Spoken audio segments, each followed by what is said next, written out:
A 747 flying towards South Africa fills with smoke. A fire has erupted in the cargo area, but the plane can't land. It's too far over the Indian Ocean. The first thought, I think, for many, many South Africans was what was on that plane. The passengers are choking on toxic fumes. Request a full emergency, please. Affirmative, that's Charlie. There's only one way to clear the smoke. The crew must try a rarely used and risky maneuver. Open the doors. Open the doors in flight. Springbok 295, places. It's a race against time as the plane burns up. It must reach land before it crashes into the sea. Springbok 295, places.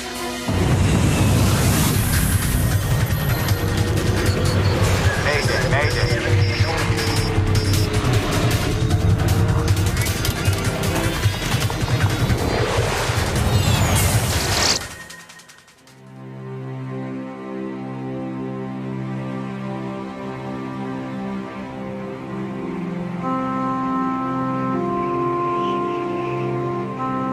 On November the 27th, 1987, a South African Airways 747 flies from Taiwan back home to South Africa.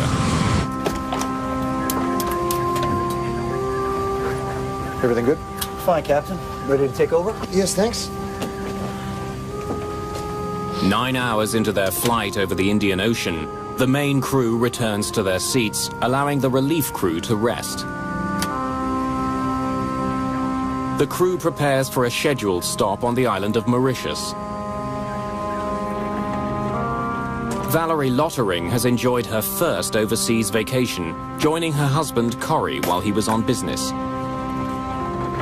My father was on a business trip, and my mum had gone with for holidays. My dad had actually gone to the east to secure cell phone technology, which was just sort of happening in South Africa at the time. The plane is a modified 747 known as a combi, short for combination. A passenger plane and a cargo plane in one. It's designed to accommodate flexible quantities of passengers and cargo. The combi has a large cargo area down below, like a regular 747. The combi also has a large cargo area right behind the last row of economy class seats. The cockpit sits one level above the cabin. You could load from 6 to 12 pallets on the main deck, adjusting the bulkhead for the number of passengers you wanted to carry. And this turned out to be a very worthwhile and useful tool. Flight 295 is carrying 159 people, as well as 6 large pallets of cargo. Known as the Helderberg, the 747 Combi is a vital member of the South African Airways fleet. It's particularly useful for long-range flying. For South African Airways, during the days of apartheid, a plane like the Combi helped them in that respect, because they had to fly around the bulge of Africa over the Atlantic. To protest South Africa's white racist regime, the vast majority of black African states refused to allow South African airlines to fly over their airspace, causing them to fly longer routes. There were sanctions, heavy sanctions against South Africa on political, economic and cultural fronts. South Africa was not welcome anywhere credible in the world. On Flight 295, less than an hour before its stop in Mauritius, the smoke alarm breaks the calm of the cockpit. It's for the cargo area on the main deck, directly behind the passengers. By the time the crew gets to it, the fire is raging.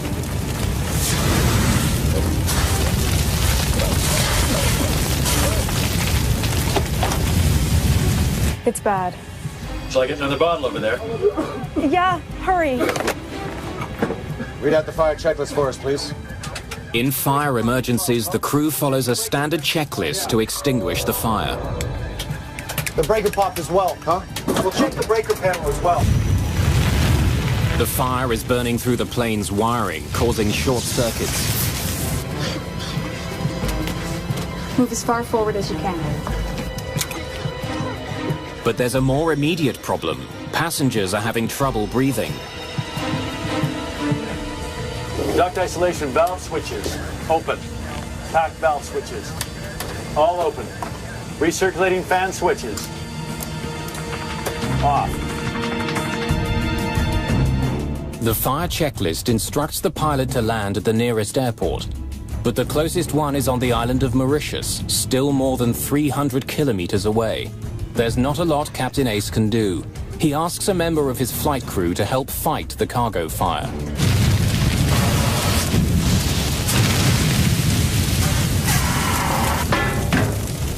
Bring me another bottle.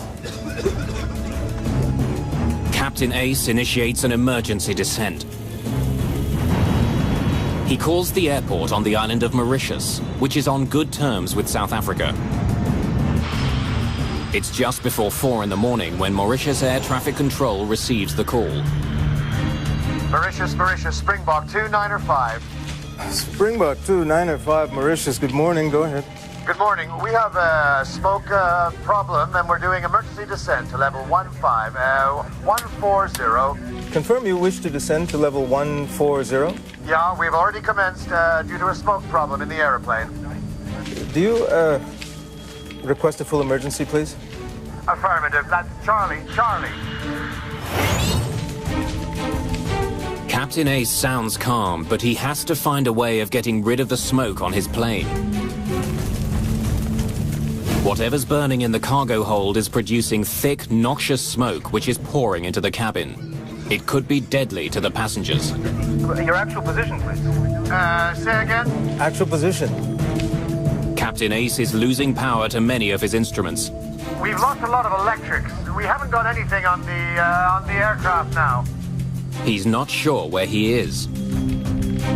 The airport prepares for an emergency landing, while the crew of the Helderberg follows instructions from another checklist to get rid of the smoke. Supplementary vent fan switch, off. Recirculating fan switches, on.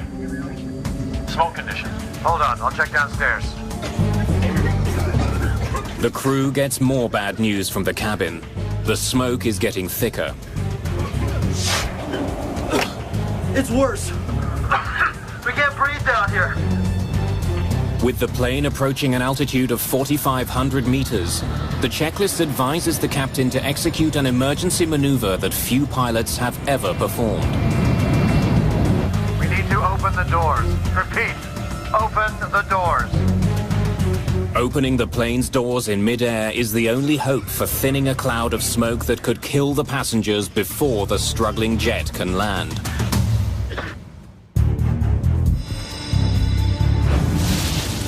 As the cabin of South African Airways Flight 295 fills with smoke, there's only one way to save the passengers from the lethal fumes. Out of flight level 150 for 140. 150, 140. 150. The captain begins his emergency descent to 4,500 meters so the doors can be opened. At 4,500 meters, passengers can breathe the outside air. At that altitude, the difference in pressure between the air inside and outside the cabin is enough to force the cabin air out quickly, but not dangerously. Now the captain must dramatically reduce his airspeed to 370 kilometers an hour, 200 knots. Any faster and the crew won't be able to open the doors. This is Captain Oy speaking. We're opening 2 of the entry doors to clear smoke from the cabin. Do not panic. You'll be much more comfortable once we complete this procedure. You just crack the door, and this generates a tremendous amount of airflow through the airplane.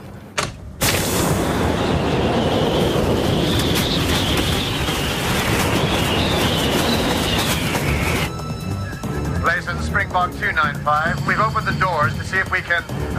we should be okay. Out there! Close the bloody door. Joe, switch up quickly. Then close the hole on your side. Smoke is now building in the cockpit, but there's no outside door to open. Temperature is 22.22 and the QNH is 1018 hectopascals. 1018 over. The air traffic controller now focuses on giving the captain the information he needs for an emergency landing. Roger, 1018. Affirmative. And both runways are available if you wish. And 295, I request pilot's intention. We'd like to track in on 13. Confirm runway 13. Charlie, Charlie. Affirmative, you're cleared direct to Foxtrot, Foxtrot. You report approaching 50. Okay. Captain Ace has one hope. He must make it to the island of Mauritius, 265 kilometers away. The Helderberg continues on its desperate journey. 295, place sense.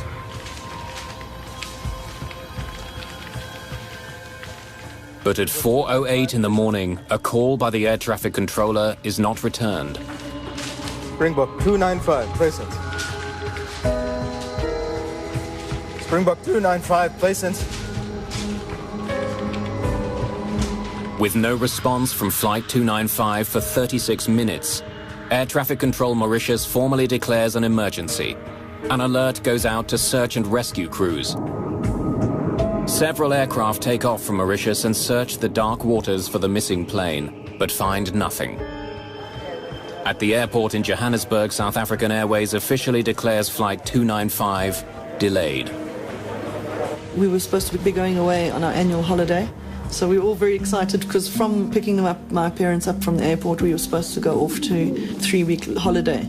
I think that's maybe the extent of the differences of the emotions, is that you're so anxious and excited for them to come home, and then the absolute devastation of the news, getting the news, that the aircraft has gone missing. In the afternoon of the next day, a rescue plane spots the first signs of floating aircraft wreckage.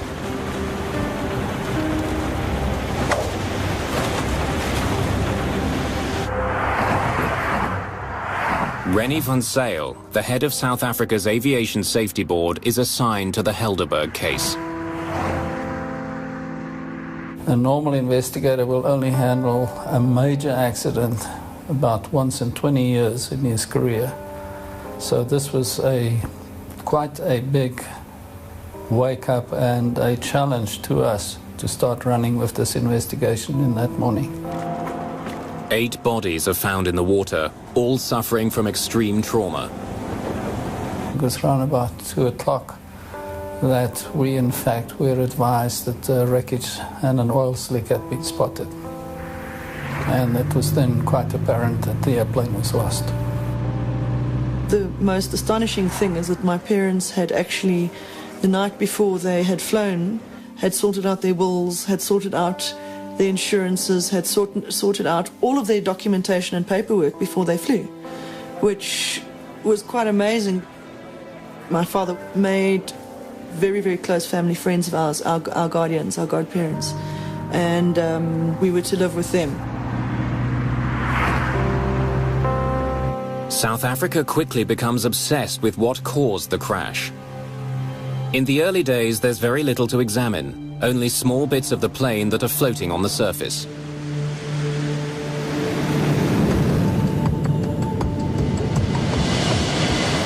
Contained within that debris, Rennie van Zyl's team discovers 3 wristwatches.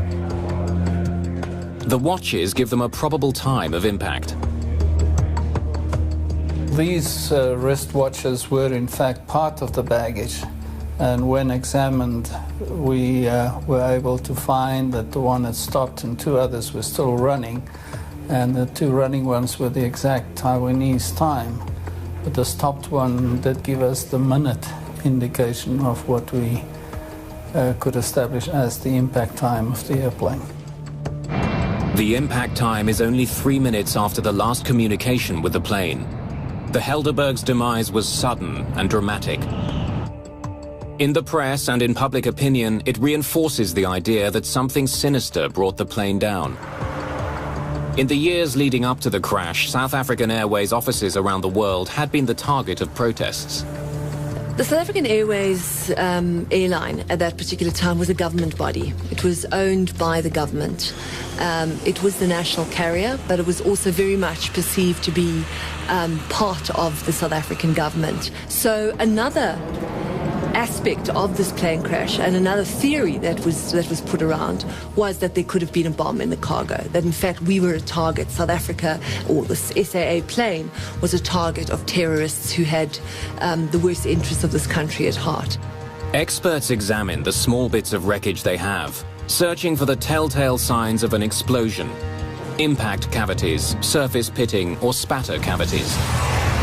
Spatter cavities are caused by the white-hot fragments from a high-explosive device striking and melting the light alloys of the aircraft structure. But experts spot no sign of an explosion. And when air traffic control tapes are studied, Van Zyl hears that the crew appeared to be coping with the emergency. Layson, Springbok 295, we've opened the doors to see if we can...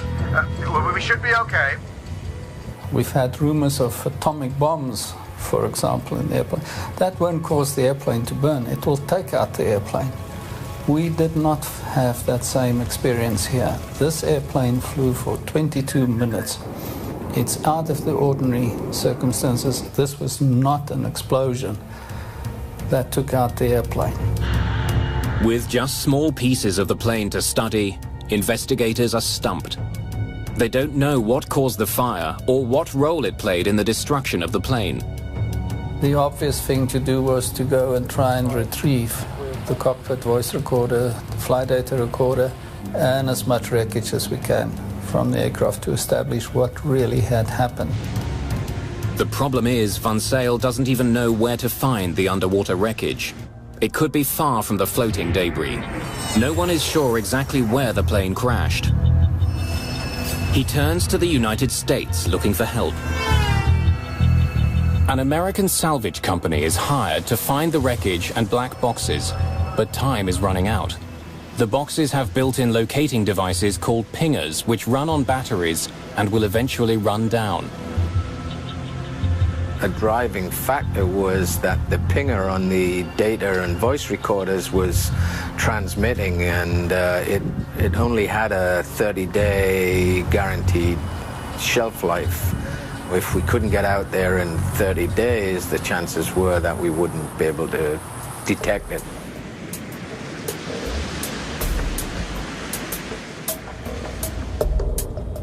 By the time the proper equipment can be assembled in the Indian Ocean, only 7 days remain before the batteries and the pingers will die out. Meanwhile, blood tests are performed on the human remains pulled from the debris field. All show traces of soot in their trachea. It's determined that at least 2 of the passengers died from smoke inhalation. Investigators face a disturbing realization. Even as the crew was struggling to land their plane, some of the passengers were already dead. While searching for the black boxes, investigators continue to examine the floating wreckage. Amongst the hundreds of recovered items, a partly melted graphite tennis racket offers a telltale clue about the fire. Graphite only burns at temperatures greater than 600 degrees Celsius. Investigators now know that the fire on the Helderberg was extremely hot. This discovery may explain why a fully charged extinguisher from the front of the plane is recovered with other floating wreckage. Investigators notice a melted piece of cargo netting on the outside of the extinguisher. They determine that the extinguisher is from the passenger cabin, suggesting that as the fire burned, a crew member grabbed the extinguisher and brought it to the cargo area. A full fire extinguisher in a plane that was brought down by a fire shows that for whatever reason it wasn't discharged because the crew member couldn't access the area because of the heat, or the fact that there was melted metal on the fire extinguisher is further evidence to the intensity of the fire. Before this accident, in the 20-year history of the 747 Combi, no one had ever died from fire or smoke. When we heard about a fire in the Helderberg, this was the first time for a wide-body airplane. It was It was news, and because it was so new, and the thought was that we really couldn't have anything like that. What could have caused such an intense fire on the Helderberg? Was it a wiring problem on the plane, or had the cargo itself somehow started the blaze? Initially, the investigation, of course, focused on what was the cargo. The fire obviously had originated in the Mayday cargo compartment, so the logical thing is to look what did the waybills indicate was carried in the airplane. Investigators learned that there were 6 pallets of cargo on board Flight 295. Using master waybills, Van Zyle's team is able to determine that 47,000 kilograms of baggage and cargo was officially on board. Investigators discover that before takeoff, a Taiwanese customs official performed a random inspection of some of the cargo. He found nothing suspicious.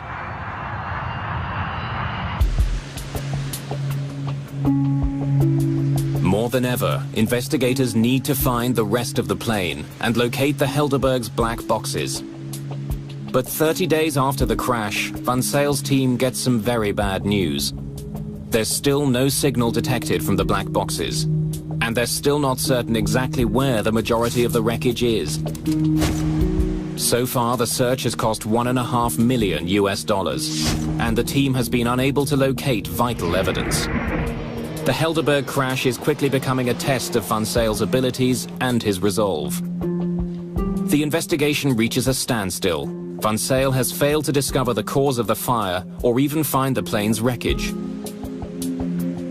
If he keeps looking, it'll cost millions more. And the chances of success are getting increasingly remote.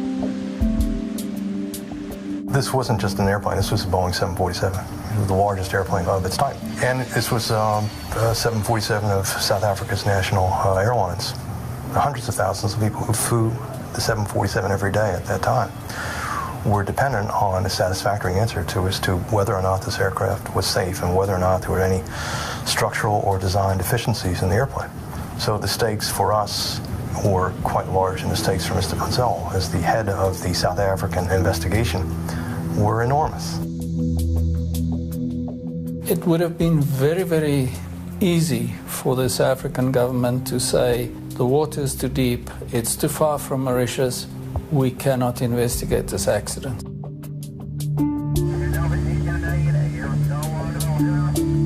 Well beneath the grey waves of the Indian Ocean, the wreckage of the Helderberg remains hidden. Now one man, Rennie Van Zyl, must decide whether to spend the money needed to recover the plane's wreckage. But almost 2 months after the Helderberg slammed into the Indian Ocean, no one even knows the precise location of the main wreckage. Van Zyl decides he must try to recover what he can. Without the wreckage, we'll never know the truth. So they spent on one investigation what we spent in 6 months of conducting all of our investigations in the United States. Before investigators can salvage the Helderberg, they must find it. The wreckage lies somewhere very deep underwater. 61 days after the crash of the Helderberg, Van Zyl received some intriguing news from his team. Sophisticated sonar equipment has detected a large object 4,400 meters underwater on a flat plateau. It could be the Helderberg. And they presented me with a piece of paper with a lot of black dots of various sizes on it, and they said, that's your wreckage. And my question to them was, how do I know it's the wreckage of the 747? Maybe this is a submarine from the Second World War or something. And the response was just, Rennie, it is it, because we tell you it is the wreckage. But no one's ever gone that deep to salvage anything, including the Titanic. Van Zyl has no choice. To find out whether the sonar images are in fact the wreckage, he must launch the most expensive part of the investigation, Operation Resolve. A remote-controlled sub called the Gemini will be sent to the ocean floor to videotape what's there. If it is the Helderberg, the Gemini will search for key items, including the black boxes. The problem is that the mini-sub must be attached to the mothership by a flexible fiber optic cable that's almost 7 kilometers long. No cable that long has ever been built. We needed a 20,000-foot cable. There was no existing cable, so we had to go to a cable manufacturer and get a cable designed and built. But before the fiber optic cable is assembled, Van Zyl launches a separate investigation into the firefighting capabilities of the Helderberg. He would discover that the very design of the combi may have doomed the flight.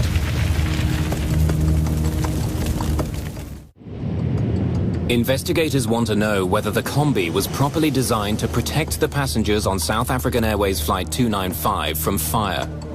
The smoke should not have entered the combi's cabin. The American team leader in the investigation, Barry Strauch, goes to Boeing's headquarters in Seattle to find out how the combi was tested for certification in fire prevention. Strauch's team learns that to comply with federal regulations, Boeing's fire tests were conducted by setting a bale of tobacco leaves on fire. When a technician enters the cargo area to fight the demonstration fire, no smoke enters the passenger cabin. The smoke remains localized. The fire is quickly extinguished. Well, that was in the test conditions that Boeing used to get the airplane approved. But in the reality, as we saw in this accident, it didn't work that way because you didn't have a nice clean fire with fans blowing the smoke towards the ceiling. You had pallets, you had a fire that would have grown considerably before the smoke was generated, and you had plastic sheeting that would provide fuel to the fire, in addition to all the cardboard and packing materials within the pallets themselves. The combi is designed to prevent smoke from entering the passenger cabin. The air there is kept at a slightly higher pressure than in the cargo area. When the door between the two is opened, the air should flow into the cargo area, keeping the passengers safe.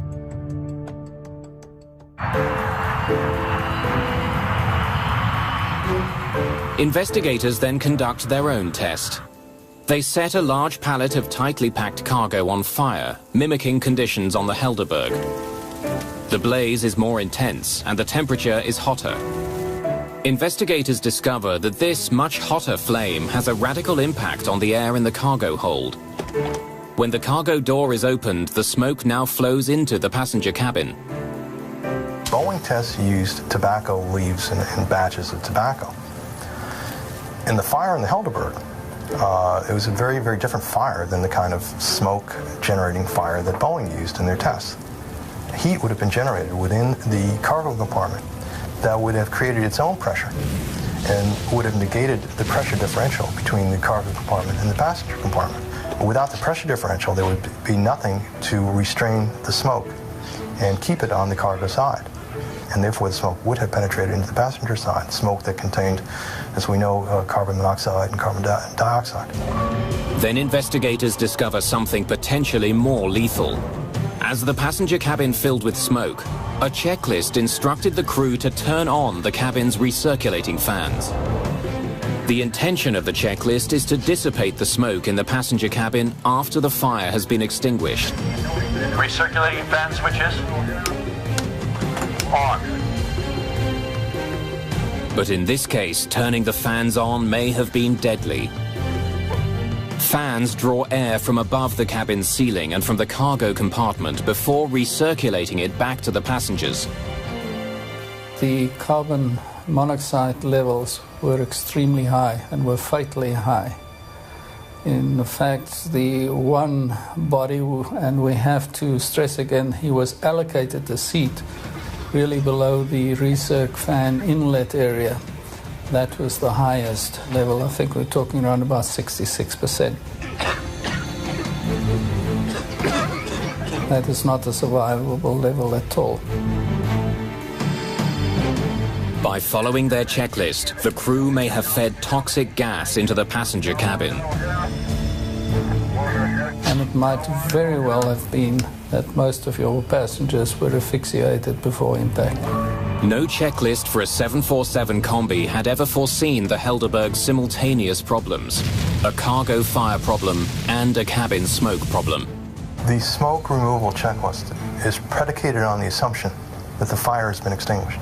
In that event, descending to 14,000 feet and opening the cabin door would be the appropriate thing to do. It would get the smoke out of the airplane and enable people to breathe regular air. If the fire hasn't been extinguished, that would have the function of actually increasing the airflow to the fire and increasing the supply of oxygen to the fire. We think that's what happened in this case, that the fire had never been extinguished. And in fact, the crew's attempts to make the situation better may have in fact made the situation worse.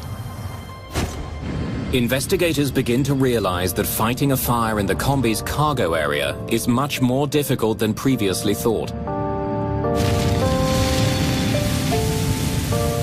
If there was a fire in one of these pallets, it was quite likely that by the time the crew was alerted to the fire, it would be too late.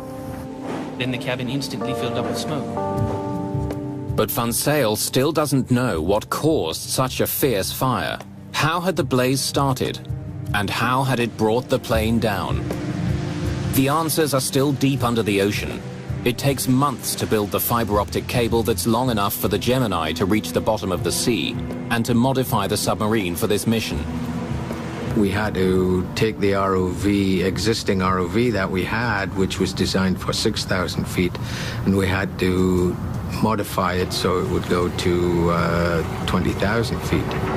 Roy Truman's team had to give the sub thicker walls to withstand the enormous pressure it would encounter and modify its cameras for the extreme depth. On September the 23rd, 1988, the Gemini begins its record-breaking journey. We were hesitant to say that everything would work because we didn't even have time to do sea trials on this, all of this new equipment. The cable allows technicians at the surface to manipulate the Gemini at 4,400 meters. It also carries video signals from that remarkable depth. It's the first time that video images have been recorded from this deep in the Indian Ocean. Marine biologists are fascinated by the discovery of unique new species. Some of the stuff that we saw on the seabed was pretty mind-blowing. Then, 1 year to the day after it disappeared, the Helderberg is found. From a depth of 4,400 meters, the submarine sends back images that could only be the wreckage of South African Airways Flight 295. There would be lots of luggage just strewn all over the seabed. Massive structures, the wings, tail, huge parts of the cabin split open, and you could see all of the ribs and the wiring, the hydraulic piping. I mean, it was incredible just to see everything that went into a machine spread over an area of about 5-6 square miles. It was incredible. Van Zyl's expensive gamble is beginning to pay off. Descending to the Helderberg's wreckage is a triumph for him and his team. But just finding the debris isn't nearly enough.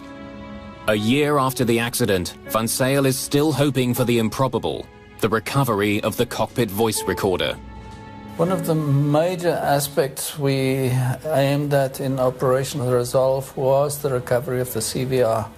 We really wanted to know whether the cabin crew reported to the captain that there was an explosion or what was happening at the back. Hundreds of hours of videotape are recorded. It's exhausting work. If you can imagine being on a football field with a flashlight that only illuminates a square foot of the football field, and you're looking for an earring one of the football players lost during the game in the dead of night. That's similar to what it's like when we're on the seabed. Then, at 9 o'clock one morning, something catches the eye of one of the technicians. Go back for a second. We might have passed. At long last, the black box is discovered. There, that's it. That's it right there. Michael, we found it. We found it. That was a very fulfilling moment to know, fine, what we had aimed for, we have achieved, we're getting it. It takes a full 5 hours for the Gemini to bring the black box up from the bottom of the sea.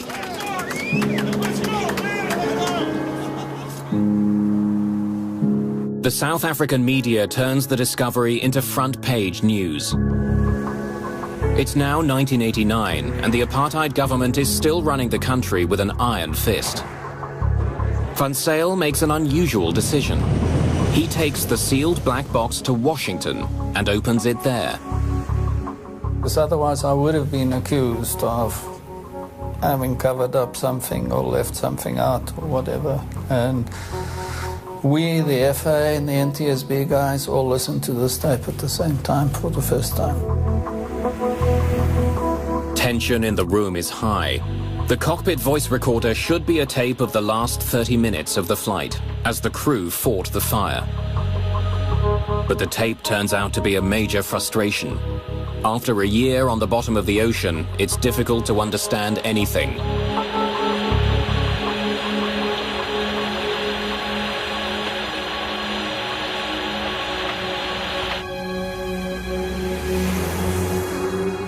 It was the worst time of my life, sitting in the playback room at the NTSB facilities, and you watch the time and there is absolutely no indication of problems on the tape. And I'm watching the clock. At about 25 minutes, I was really getting very, very anxious.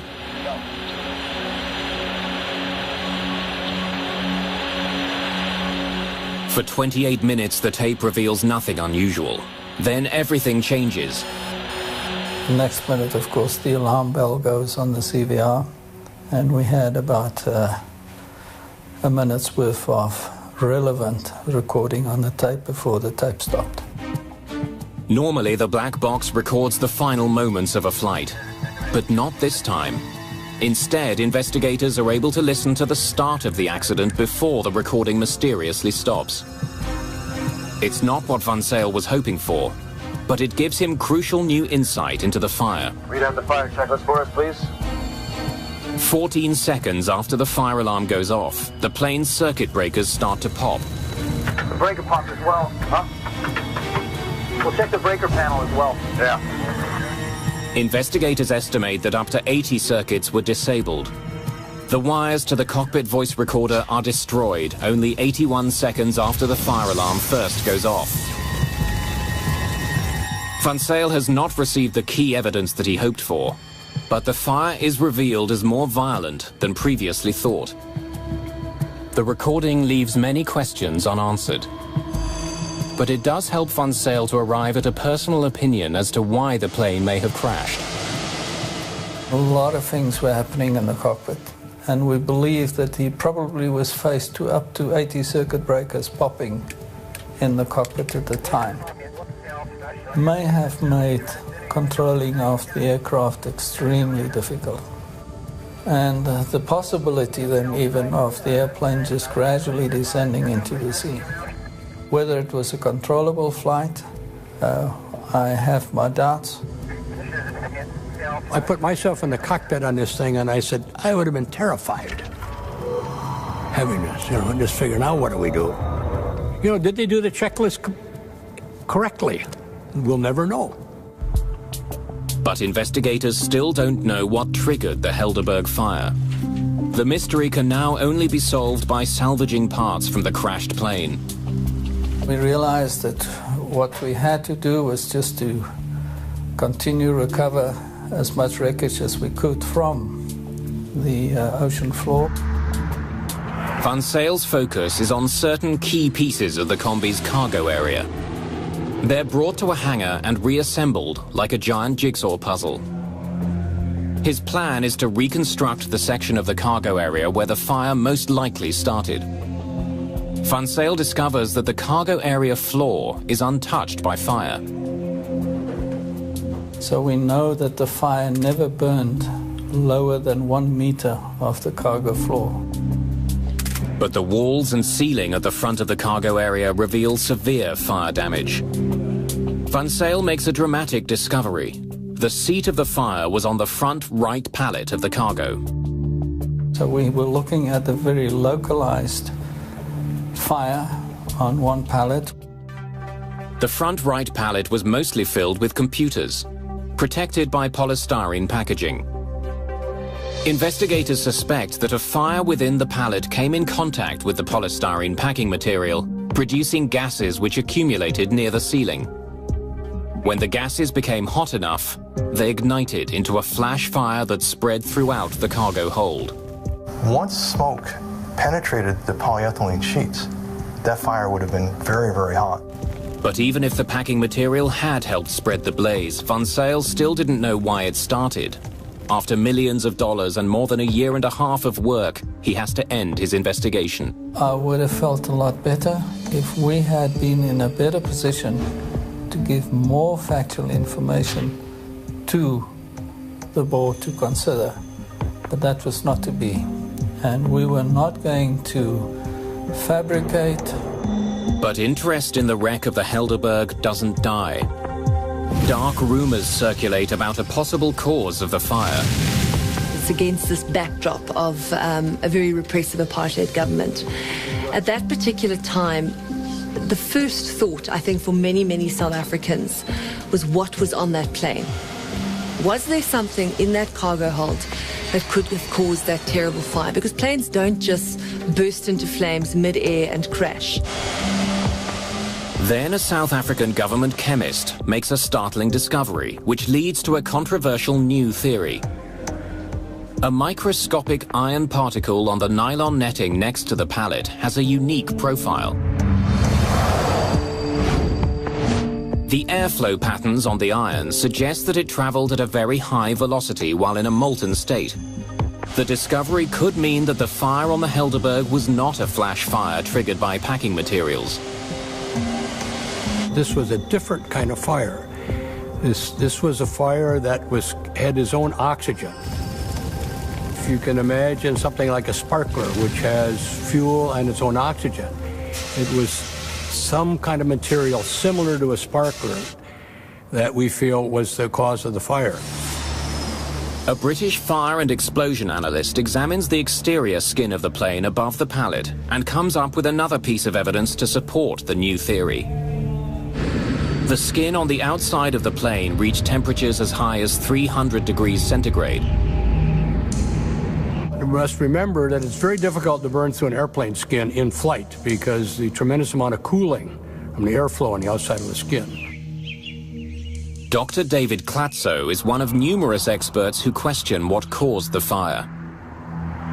It would have involved substances which normally would not have been carried aboard an aircraft, particularly a passenger aircraft.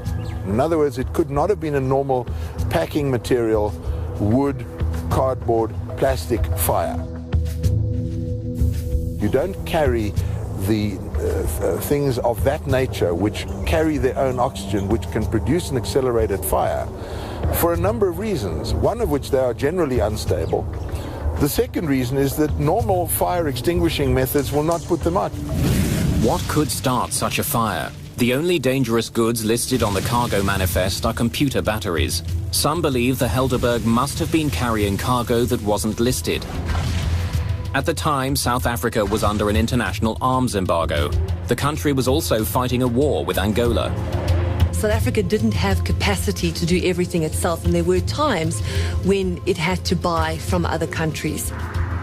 SAA was seen as a surrogate cargo carrier, that they could somehow, through its commercial airline use, also bring in substances for the South African government, undercover, under protection, no questions asked. It was not that easy for them to fly a quasi-military airline into different countries and pick up military contraband, which you must remember we were laboring under an arms embargo at the time. The media fuels the flames of suspicion that the government was using passenger jets to secretly import weapons.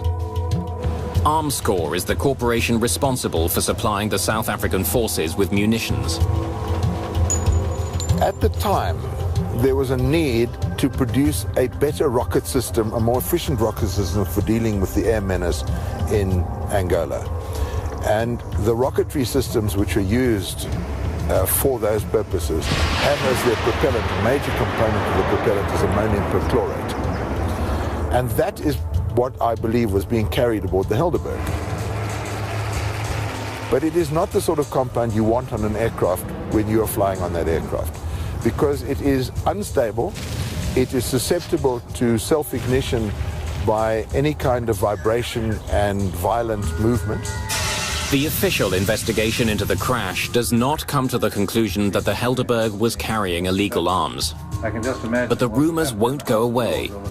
And more than 10 years after the crash, the dark theories force a very different South African government to take another look.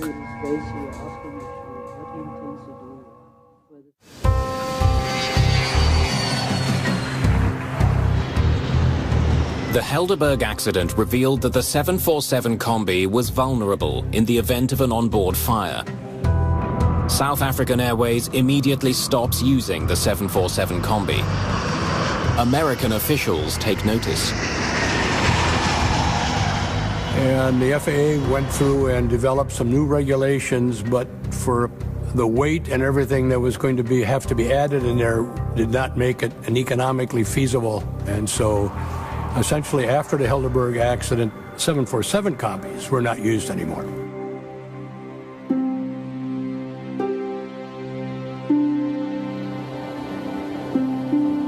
There are tributes and memorials to the 159 victims. But closure does not come easily for the families. I need an answer for why I was orphaned at 14. And I feel that, as I say, I'm probably touching on hearsay, but there's a lot of evidence that does point to something not being right on that flight, and that the flight was carrying something illicit. 10 years after the Helderberg crash, the new South African government launches a commission to re-examine the accident. The Truth Commission was tasked with basically uncovering the truth about apartheid atrocities, and one of the areas it was tasked to look at was the role of the SAA in sanctions busting during the 80s and whether or not the Helderberg was a freak accident or not. In 1998, the Truth and Reconciliation Commission makes a controversial conclusion. Namely, that nothing that was listed in the cargo manifest could have caused the fire. And the Truth Commission recommended that there was something untoward about what had happened to the Helderberg. The Truth and Reconciliation Commission exposed the improbabilities of the government version as to what had happened. If nothing in the cargo inventory caused the fire, what did? And how did it get on board? The reality, unfortunately, is unless somebody today comes up and says, yes, I did this, or yes, we were responsible for this, and you can prove them not to be involved in a hoax, that will be possibly the only time in which we will really know what had happened and caused and was the source of ignition of the fire. In its final report, the Commission suggests that the Attorney General's office continue to investigate the accident. But surprisingly, that has never happened. The ANC-led government hasn't pursued that. And of course, we have to ask ourselves why. And I think that the answer lies in what many people believe, is that it's just going to be too costly.